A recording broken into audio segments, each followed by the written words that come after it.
Welcome to Extreme Genes, brought to you by the Church of Jesus Christ of Latter-day Saints.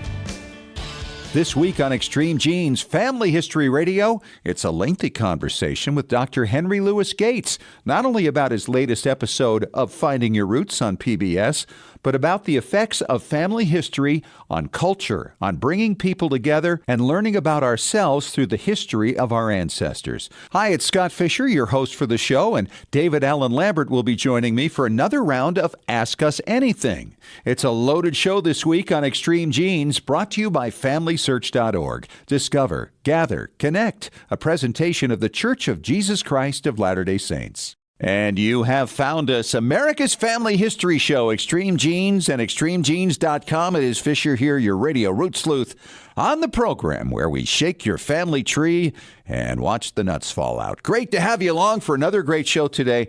And I got to tell you, I had my interview with Dr. Henry Louis Gates for this week. And in recent times, we've been giving him a 4-minute segment at the back of the show because that's enough time to talk about what's going to be happening on Finding Your Roots on PBS. And so we got into this conversation and talking about man's cruelty to man and how we learn about some of these things through our family history research. And it was so fascinating, it went on for like 16 minutes. Well, even with that, I've had to edit it down. So that's going to be one of our featured visits coming up, an 11-minute segment with Dr. Henry Louis Gates coming up in about 10 minutes from right now. Plus, after that, we're going to have Jen Allen on and Tyler Staley from FamilySearch.org. They're going to be talking about what to expect this year at Roots Tech, how you can get in, who the speakers are, some of the classes you can sign up for. Now's the time to be focused on that because a lot of these classes fill up pretty quickly. So make sure you catch that as well. Right now, let's head off to Boston and talk to my good friend David Allen Lambert, the chief genealogist of the New England Historic Genealogical Society and AmericanAncestors.org. Hello, David. Hey, Fish, how you been doing? I am doing great. In fact, I got to tell you this. In January, we passed 60,000 podcast downloads for the first time. And bravo, that's great number. Yeah, actually over 63,000. We've never done that before. And so I got to send out thanks to everybody for talking up the show and sharing news about it with so many other people because it just continues to grow here in our 7th year. So thanks so much for that. Well, it's just amazing to think that so many people want to hear us just banter on every week. But I love it. I love it. We love our listeners. Yes, we do. And there's a lot to talk about today, too. There are observations and commemorations and anniversaries. Well, let's start with the more recent anniversaries and work backwards. The 75th anniversary of the liberation of Auschwitz concentration camp, of course, has just recently happened. Peeling back a little further, on January 17, 1920, the Volstead Act occurred, and that is the beginning of Prohibition. Oh, wow. Which, that had an effect for a long time, yeah. Grandfather was a bootlegger, and that was a tight one for him, I'm sure. Going back a little further than that, in 1845, a little organization now known as American Ancestors and the New England Historic Genealogical Society started. We're a small genealogy library, and we've grown. Congratulations, yes, so 175 years. Yes, this is our big anniversary year. And, of course, a bigger year to know about is the commemoration of the 400th anniversary of the arrival of the Mayflower. Mm-hmm. And that leads me to our first family histoire news. This isn't about the Pilgrims this time. This is actually about the Wampanoag people. And this isn't a story in regard to their ancestors and losing something. There's a great story that was covered on Extreme Genes on the website and news, and this covers the search for the wampum belt that belonged to Metacomet. Now, many of you in history circles might know the story better if I say King Philip. The King Philip's War, Massasoit's son, Metacomet, or known to the English as Philip, was captured, executed, and his wampum belt that he had was supposedly brought to England. And now they're searching for it. And actually at NEHGS, we have a video display screen with the whole story, and it's quite exciting. Hopefully that will be found. One of our most amazing things to see in Washington, of course, are the monuments, but I like to pay respects at Arlington National Cemetery. Would you believe, Fish, it's actually running out of space? Yeah, I'm not surprised. They're saying in like 2 or 3 decades, without any change, it's going to actually be filled. That is why the county that Arlington is situated in Virginia has approved for them to add an additional 70 acres on the southern border, which will allow for 60,000 new burials. And this would extend the cemetery's life into the 2050s. Wow. So, that's great. I hope they find more so they can just keep it going forevermore, you know? Very true. In other news, we go to Memphis, Tennessee, where an awkward situation has occurred. The Memorial Park Funeral Home and Cemetery were fined $1,500 as a civil penalty by the Tennessee Department of Commerce. Yeah, apparently they were reusing caskets that had been previously used for other people. Wow. Yeah, not that I would mind if I'm dead, because I guess I really wouldn't care, but the whole idea of, they're not rental properties. No. This is supposed to be a permanent condo. And when somebody else moves in, that's not good. Are they going to dump the next person, too, and use it again a few years down the line? Unfortunately, the story of cemeteries reusing plots has been historically happening for decades, if not centuries. I mean, look at Europe, the way they reuse cemeteries. Yep. I mean, you were over in Germany, and you saw what that was going on That's there. A rental situation. That's right. Mm-hmm. Yeah, but generally not in America. And that leads to a story in Clearwater, Florida, where another African-American cemetery, there was a cemetery that existed at least until the 1950s called the St. Matthew's Baptist Church Cemetery. This African-American cemetery now is probably under a building in a parking lot, like an office building. So this is just terrible. I mean, they were hoping that this adjacent lot, archaeologists were using the same type of radar that they've been using to find them at the high school. Remember that one? Yeah. Not long ago. Yeah, then under the golf course, right. Yeah, so this one might be a little bit harder because the site could have been destroyed. But, who turns a blind eye to something like that? I don't know. It's terrible. Digging a little deeper into our past, if you have Scottish ancestry from the Orkneys or the Shetland Islands, they are seeking you to do a genetic gene study test. And this is another story that you'll be able to find on Extreme Genes. All right, David, thank you so much. Great stuff. And we're going to talk to you again at the back end of the show with another round of Ask Us Anything. Perfect. Dr. Gates, Season 6 happening right now. What's the latest episode? Well, it's called Secrets and Lies, and it features the actors Justina Machado, Amy Ryan, and Sigourney Weaver. Oh, wow. And it's called Secrets and Lies because of deep, dark family stories that we unveiled. Let's start with Amy Ryan. Amy's birth name, Scott, is Amy Jivinkowski. Oh. But she chose her mother's surname, Ryan, as her stage name. Now, we unearthed a number of buried secrets along her mother's line, her maternal line. First, we discovered that Amy's great-grandparents, named Jenny Press and Walter Ryan, immigrated to America in 1907 from England as a married couple, even though Jenny was actually already married at the time to her first cousin, a man named Alfred Press, whom she left behind in England. And Jenny and Alfred had a son named Reginald, whom Jenny also abandoned when she ran off to America. And while pretending to be married in the United States, Jenny and Walter had 5 children together, including Amy's grandfather, Maurice.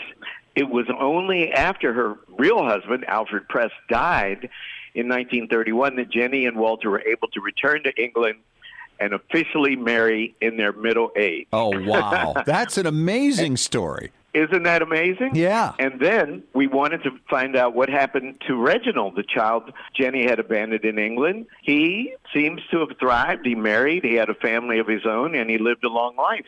And his offspring are Amy's heretofore unknown English cousins.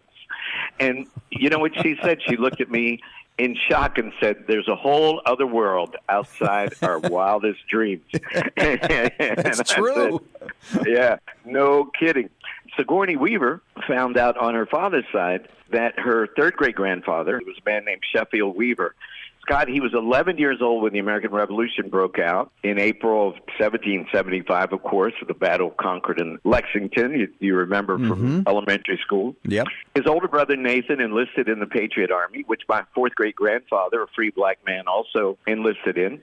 But soon, older brother Nathan became too ill to serve, and according to Sigourney's ancestors' pension records, Sheffield, the brother, at the tender age of 12 years old, was called on to substitute for his sick older brother, ended up stationed in Newport, Rhode Island, when the British attempted to invade the city, and Sheffield and his fellow soldiers repelled the invasion, and the victory at Newport helped pave the way for Rhode Island to become the first colony to sever its allegiance with England on May 4th, 1776. 12 years old, man. Wow. I haven't heard of anybody that young. Usually, if they're that young, they're like a fifer or a drummer boy. Yeah. We don't know what exactly he did, but they were probably so desperate they were shoving guns in anybody's hands that they could. Right. But I wanted to focus on the DNA results.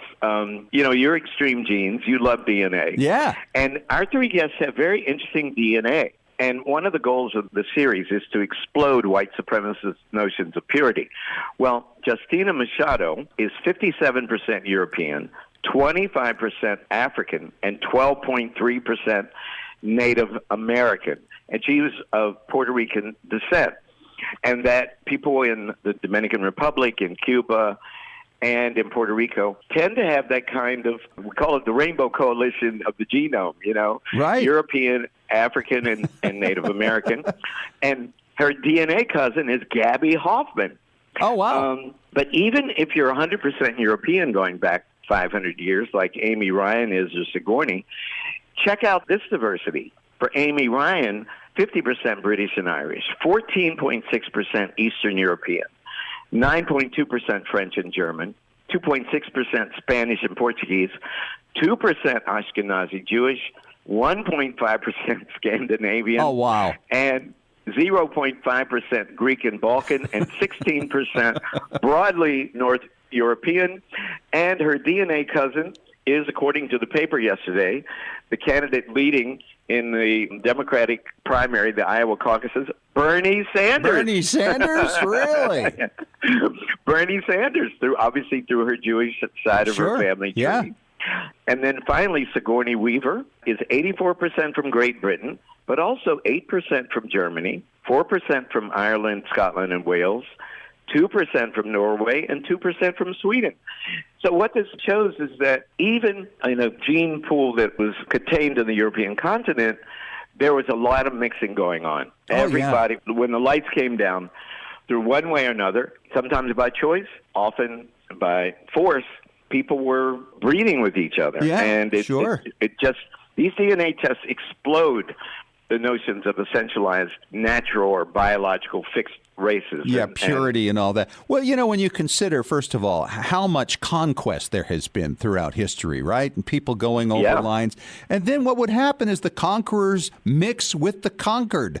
And borders change, and then you got natural disasters that force people out, economic circumstances, and they all mix and mix and mix again, and it's just the way it is. It is, and rape was just attendant upon war, and it remains that way. It's horrific, it's horrendous, it's disgusting, but it's true. I mean, one more reason that war no more, that we should all work to abolish more. War, as trite as that sounds, we need to hear it more than ever. I would like to see a course, Scott, on comparative genocide, and I think that our students need to study slavery, yes, but they should study slavery with the Holocaust and with the Armenian genocide, with the genocide in Rwanda, and understand that genocide is a structure, a socio-political economic structure that manifests itself all over the world and all throughout the historical timeline. I had to tell Tony Shalhoub 2 Sundays ago that he'll be in season 7, that his great-great-grandfather was murdered in the Ottoman Empire because he was of Armenian descent and he was a Christian. He was murdered in the warm-up to the Armenian genocide. The famous Armenian genocide saw 1.5 million Armenians killed by the Turks between 1915 and 1917. But this was 20 years before, in 1895, when 150,000 Armenians were murdered. And I think that kind of teaching, not to be morbid, but teaching students that this specter like Serbia and Bosnia, in Russia, 10 million people killed all over the world and all throughout the historical timeline.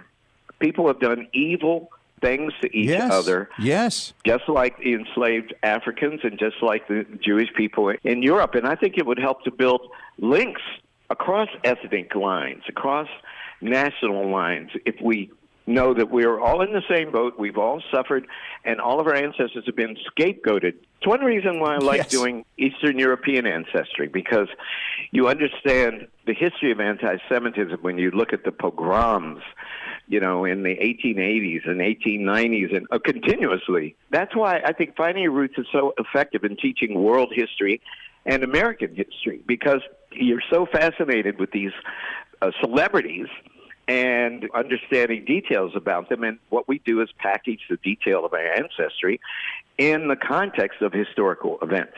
So we're teaching as we're explicating ancestry. Absolutely true. I think that's what we like to do here. We think of it that way, as people dig up their roots and they learn about their ancestors, they're really learning about themselves and learning about the possibilities and learning about different groups and how we interact. And it's just fascinating, and it's enlightening, it's a joyous exercise.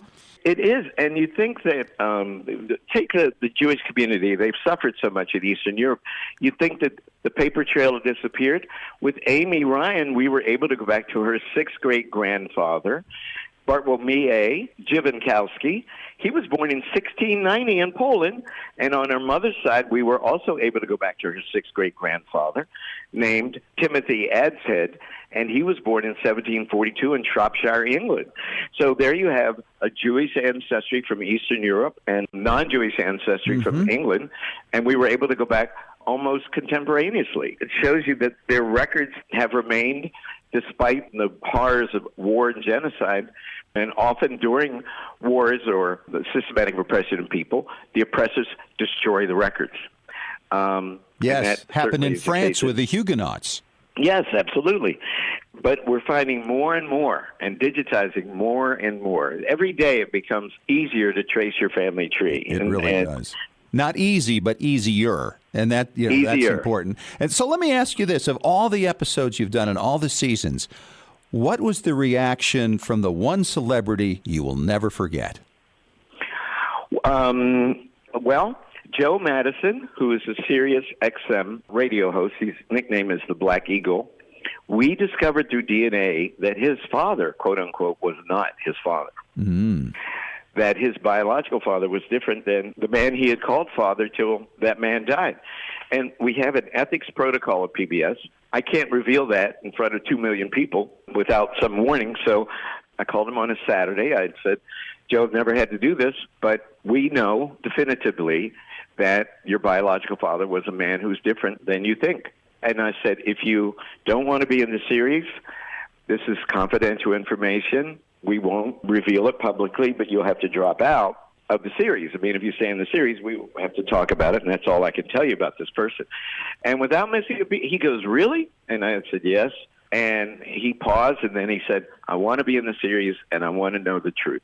He's Dr. Henry Louis Gates. He is the host and the creator of the PBS series Finding Your Roots. It's on Tuesday nights. Check your local listings for the time. Talk to you next week. Okay, my brother. Take care. Very excited. Roots Tech is just around the corner, coming up in Salt Lake City, Utah, at the Salt Palace Convention Center. The last Wednesday in February, running into Saturday of that week. We got Tyler Staley and Jen Allen, who are deeply involved in this whole project right now, with me on the line. And how are you guys doing? We're really good, thank you. It's nice to be here again. Are your families seeing you at all at this time? Very little, but luckily they get it by now. It's the same old thing every winter. Well, for those people who are unfamiliar with Roots Tech, it is the largest family history conference in the world, and it has speakers every day and booths and classes, and people come from all over the place. This started what now? Is this our 11th year? This is actually our 10th year. In fact, we're celebrating 10 years of Roots Tech this year, here in just a few weeks, as we kick off an awesome year and celebrate the last decade that we have all experienced and really turn our sights to the next decade and beyond on how we can continue to grow and thrive together. Well, you think about that first year, Jen, how many people attended? You know, in 2011, there was around 2,000 people who were there. It was a very smaller group, very genealogists and technologists together in one room. So definitely expanded it since then just a little. What was it last year? Last year, we welcomed around 27,000 people on site over the 4 days. So, wow. It's grown just a little. Yeah, just a little. 2,000 to 27,000. Yeah, I mean, it's been fun to see it grow. 10 years ago, genealogy kind of was restricted, right, to just your passionate, hardcore people. But with the internet and technology advances over the last decade, it's really made it something that we can all do from our phones, from wherever we are. And so I think you can attribute a lot of the growth to that and some technology. And you think about the fact that you named it Roots Tech back then, which seemed kind of, at the time, real forward thinking. It's like, well, how much technology is really going to get involved in this? And I mean, DNA had really hardly even gotten started. Yeah, absolutely. DNA was a huge push. Now you're looking at things like handwriting recognition and AI and all these different innovations that are on the forefront here that are just going to keep driving the industry forward over the next 10 years, really. Yeah, absolutely. And the guests that you've had over the years, you've had First Lady Laura Bush, you've had Steve Young, you've had Donny Osmond, and some amazing, memorable speeches, including Dr. Henry Louis Gates a couple of years ago. This year, you guys have lined up a football Hall of Famer. That's right. Tyler should be the one to speak to this because he's more excited than most. Yeah, Jen can talk. I'm so excited. Emmitt Smith from the Dallas Cowboys. If you grew up in the 90s watching the Cowboys, you saw Emmitt Smith run up and down the NFL field. 3-time Super Bowl champion, still leads the NFL in all-time rushing yards. So we are extremely excited to have him. He's coming to Roots Tech on Saturday, February 29th, and speaking at 11 a.m. Yeah, so if you're going to get your seat there, you want to make sure you get in the auditorium early. That's right. I had someone ask me just this weekend, well, what is he going to talk about? Because, we don't really care about football so much. Emmitt has this really great background. He's a family man to the soul, and he also has had his own personal experience on Who Do You Think You Are episode from a few years ago, where he even traveled back to Africa to discover his roots and had a very humbling and cool experience for him and his wife at the time. Isn't that amazing what these TV shows are doing with celebrities getting into this now? That's right. It's so cool. Now, you've also got another guest with a football tie. Yeah. Yes, we do. That was not really on purpose. It was more by chance. But on Thursday, we have Leanne Tui, who will be joining us. And for those of you who have seen The Blind Side, it may have been a few years ago that you've seen it, but brush off those cobwebs. Leanne Tui is the real-life mom that Sandra Bullock portrays in the movie, and we actually just spoke with her personally a few weeks ago, and she is charming and delightful in every way, and I think will just bring a knockout message. When we talk about family, really she can speak to those who don't have that traditional family that we think about when we first talk about genealogy and family history, but anyone deserves to have a story and to be remembered, and she brings that message very, very clear. And yeah, a little bit of football fun as well. Yeah, that seems to be the ongoing theme, but not everybody is into football. Who else are your guests this year, Jen? Yeah, so on Friday, we have David Kennerly, who is a Pulitzer Prize-winning photographer, and he is incredible. You may not recognize his name, but I promise if you Google his name, you will see endless selections of his photography that he's taken through the years. He's very much known for capturing the moment in the moment as it really is, and you see that very, very clear in his photography. And so he'll be talking about, the story of you, but through a lens, and how photography is such an important element to the work that we do as genealogists, that he'll help us really capture that motivating message as he talks from experience. And he was the guy, as I recall, who took the picture of President Nixon with Elvis when Elvis came to visit the White House. It's very possible. I actually don't know that one for sure. I would confirm your idea there. Well, there are a lot of pictures he's taken, that's for sure, and that is a big part of what we do.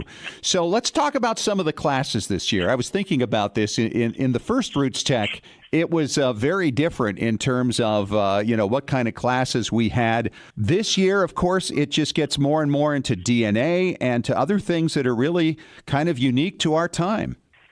I'm glad you brought it up. I think of all of the Roots Tech, this might be some of our most diverse class sections scheduled to choose from, really.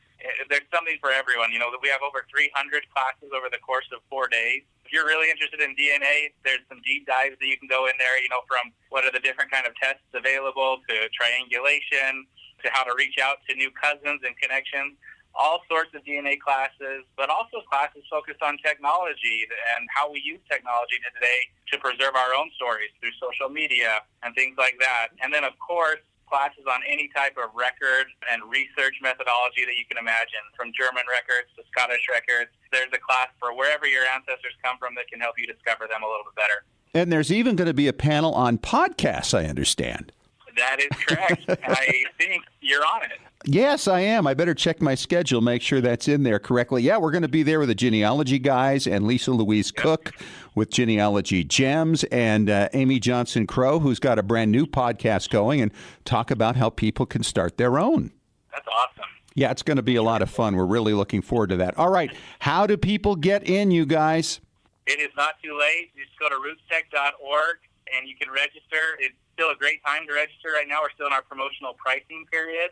The best time to get a 4-day pass, or you can purchase a 1-day pass. But yeah, rootstech.org, you'll see a bright red register button at the top, and you click on that and you can register. We really know that not everyone can travel to Salt Lake. It takes time and effort, but we are offering what we're calling a virtual pass to RootsTech 2020. So it's a great way to get some content and learnings from the conference without the travel fees. You can learn about it at rootstech.org. Our virtual pass will give you 30 recorded classes from the conference. It's 30 great sessions from some of the best presenters.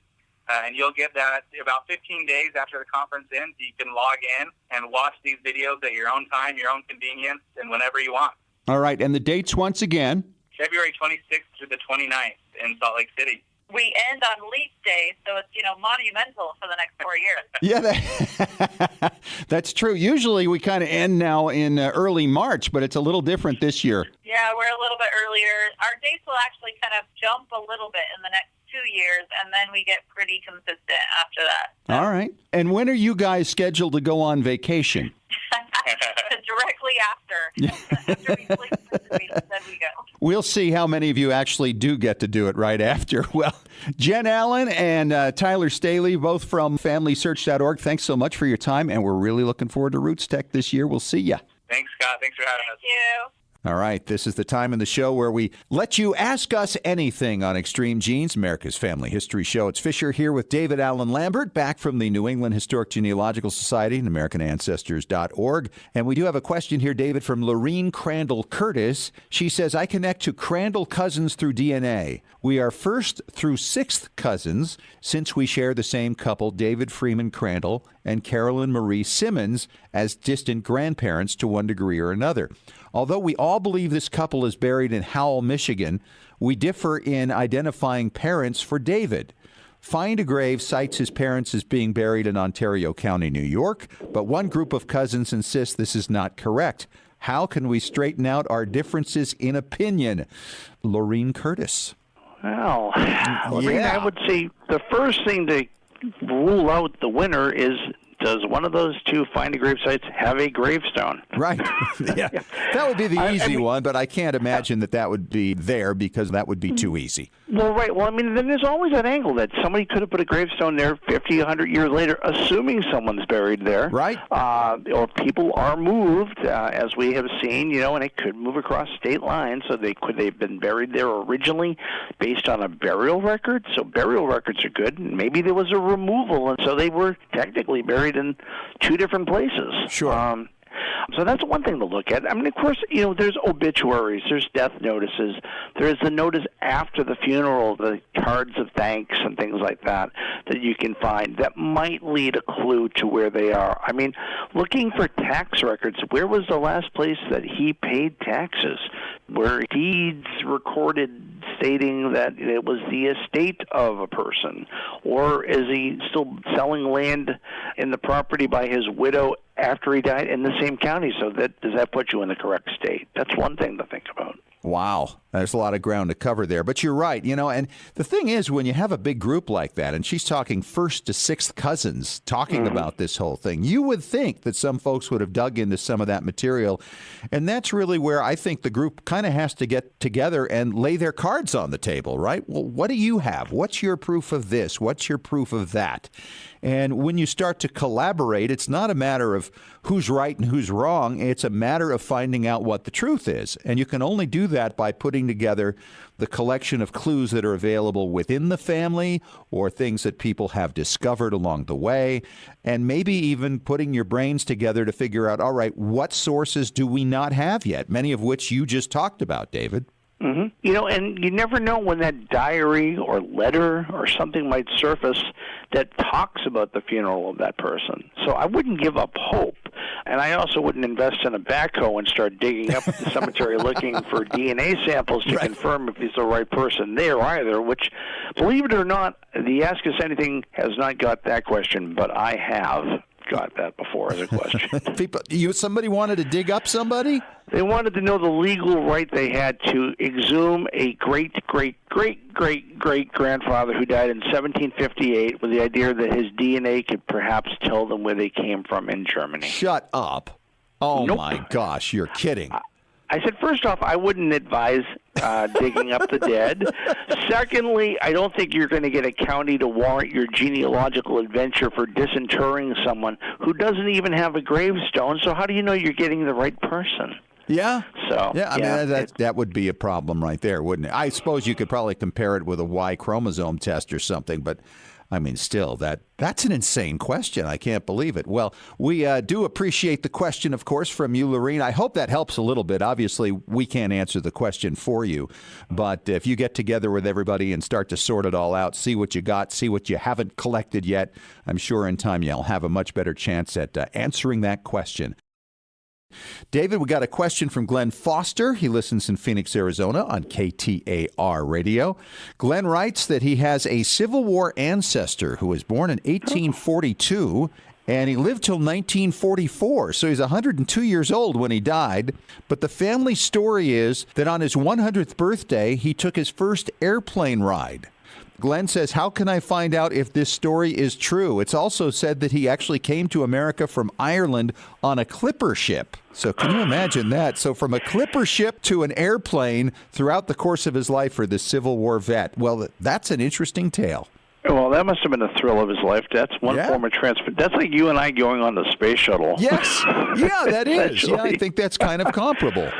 So I should sign up for SpaceX when I turn 100 years old now. I'm making a note of that right now. Sign up for SpaceX.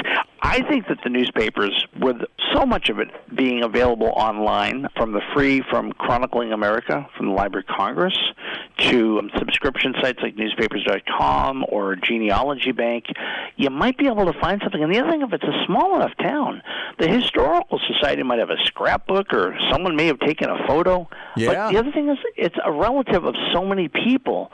I wonder if our person who poses the question has ever asked other relatives of their take on the story. Sure. Maybe they know the airport. Maybe the airport's there and they have a picture. Or maybe another relative has a picture squirreled away somewhere. Yeah, I would think so. And we're talking not just first cousins, but maybe second and third cousins. I mean, think of how many generations are from a Civil War veteran down to now. I mean, here's somebody who lived practically 180 years ago. You know, their children are born in the 1860s to 1890s, sometimes 1900s. Those people would be well over 100, and those are probably the great-grandparents and great-great-grandparents of some people. So that picture or story or version of that story could be anywhere. This ties into something I wrote about on our weekly Genie newsletter here recently about the idea of doing descendant research, because descendant research can reveal so much information. That's how I cracked open my name line after 8 years where I was stuck because somebody had a note that his great-grandmother had left to his mother. I mean, there's so much information among the other descendants. And unfortunately, I think now we take that so much for granted because they're so easy to find using the internet, using Ancestry, using all kinds of sites to track them down. We don't like to reach out and contact, or people don't even reach out to respond back to us sometimes. But nonetheless, it's really worth your effort to try to find as many people as you can among your descendants and see if they've got something related to that. That'd be a great picture, wouldn't it? I think that would be a wonderful one, especially if he was in his old uniform and waving out of the cockpit window with the pilot. Yeah. In my past life as a morning radio host, I actually helped a 102-year-old fulfill her dream on her birthday to fly in a plane for the first time. And it was just an amazing experience. And she was born exactly 100 years before my youngest daughter. And I got a picture of my little girl when she was 4 sitting in this woman's lap when she was 104. So it's kind of a rare picture, you know? That really is cool. I did a similar thing with my daughter, and the woman asked her, how do you put on your shoes? She goes, well, I tie them. She goes, I used to have to use a button hook, and if you missed one, you had to do it all over again. Great stuff, and a great question, Glenn. Thanks so much. And, of course, if you have a question for Ask Us Anything, you can always write us at, get this, askusanything@extremegenes.com. David, thanks so much. We'll talk to you again next week. All right. Talk to you then, my friend. Hey, that's it for this week. Thank you so much for joining us. Hope you enjoyed the show, got a little out of it, a few laughs, and hopefully a lot of information to help you in your journey as you discover your family story. Thanks to Dr. Henry Louis Gates for his insight on the benefits of family history research. And Tyler Staley and Jen Allen from Family Search talking about all that's going to be going on at Roots Tech in just a few weeks. Thanks for joining us. We'll talk to you again next week. And remember, as far as everyone knows, we're a nice, normal family. This has been Extreme Genes. Share your family story by going to FamilySearch.org.